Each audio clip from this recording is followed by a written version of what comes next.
దారితీసింది. సో ఇప్పుడు కూడా ఆవిడ నవ్వారు. అయితే ఇక్కడ భీష్మ పితామహులు అడిగారు, ఎందుకని నవ్వావు?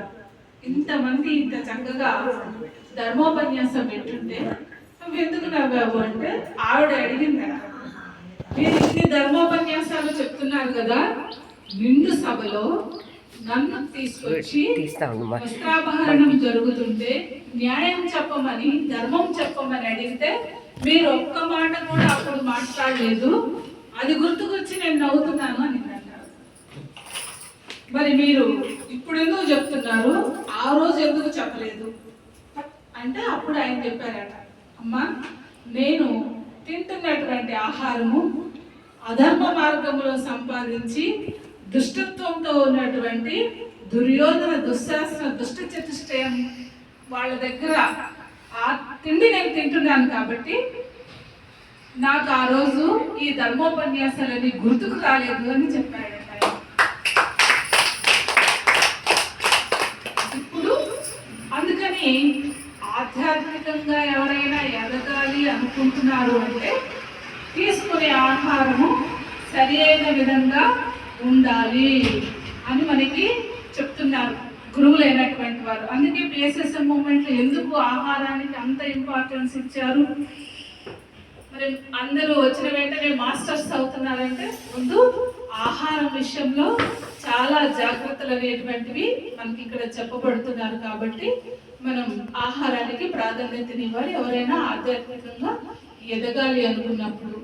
మనకి శంకరాచార్యులు వారు కూడా చెప్తూ ఉంటారు, మీరు మీ సంపాదన అనేటువంటిది మీరు ఏదైతే సంపాదన ఉందో దానిని సంపాదించుకోండి, కానీ ధర్మాన్ని కట్టేసి మీరు సంపాదించుకోండి అని చెప్పి కూడా ఆయన చెప్తూ ఉన్నారు. కాబట్టి మన సంపాదన వీళ్ళు ధర్మంగా తెచ్చుకుంటున్నారా లేదా అనేది ఇక్కడ భీష్మాచార్యుల వారు మనకి చెప్పినటువంటి విషయం. కనుక మహాభారతాన్ని మనం తీసి చదువుతూ ఉంటే చాలా ధర్మ సందేహాలన్నిటికీ కూడా మనకి పరిష్కారాలు లభిస్తూ వస్తుంటాయి. మరి ఇప్పుడు మనం చాలా మంది నోటి నుంచి వింటూ ఉంటాం, తపస్సు అంటే ఏంటి? తపస్సు అనేటువంటి దాన్ని ఋషులందరూ తపస్సు చేశారు అని చెప్తూ ఉన్నారు కదా.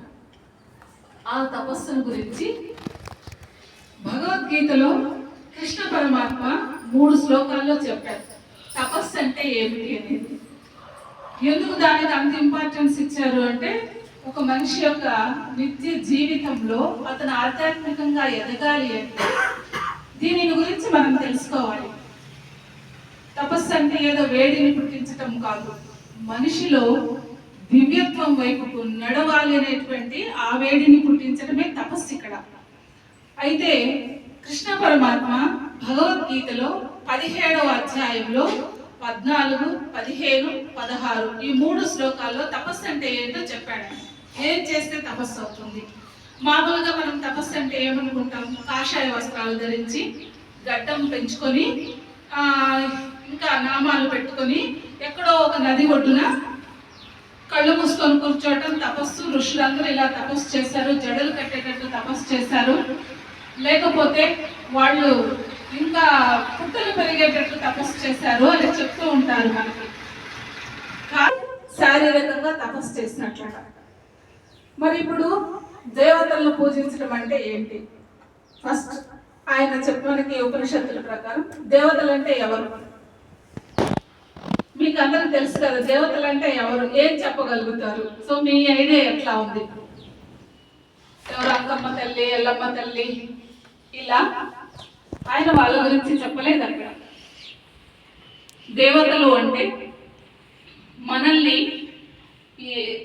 వాయుదేవుడు, వరుణదేవుడు, అగ్నిదేవుడు, భూమాత, ఆకాశము, ఇంద్రుడు, ఇలా ఏవైతే ఈ దేహాన్ని నడిపిస్తున్నటువంటి ప్రాణశక్తులు, సృష్టిలో ఉన్నటువంటి ప్రకృతి శక్తులందరినీ కూడా దేవతలు అని చెప్పారు. కాబట్టి దేవతలు అంటే మనం ఒక విగ్రహం పెట్టుకొని అది కాకుండా ఇది చేయమన్నారు ఆయన. ఇప్పుడు వాయుదేవుణ్ణి, వరుణదేవుణ్ణి, అగ్నిదేవుణ్ణి వీళ్ళందరినీ మనం ఆరాధించాలి. ఎందుకు ఆరాధించాలి? ముందు మన దేహమే పంచభూతాలతో తయారైంది. వాళ్ళని ఆరాధిస్తే అప్పుడు ఈ దేహం ముందు పరమ పవిత్రంగా ఉంటుంది. ఇప్పుడు అగ్నిదేవుడిని ఆరాధించడం అంటే ఏంటి? మనకు మామూలుగా ఏం చెప్పారు? అగ్నిని పూజించడం అంటే కొంతమంది సంధ్యావందనం చేస్తారు, కొంతమంది దేవుడి అదే వంట చేసుకునే దగ్గర శుభ్రం చేసి బొట్లు పెడతారు. కానీ నిజమైన అగ్ని జఠరాగ్ని రూపంలో మన లోపల ఉంది. మనం తిన్న ఆహారం అంతా కూడా లోపలే జీర్ణం చేస్తాడు.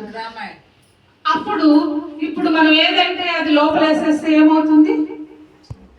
జీర్ణం కాదు, ఆయన తిరగలేడు లోపల, అది చిలికి శుభ్రం చేయాలంటే.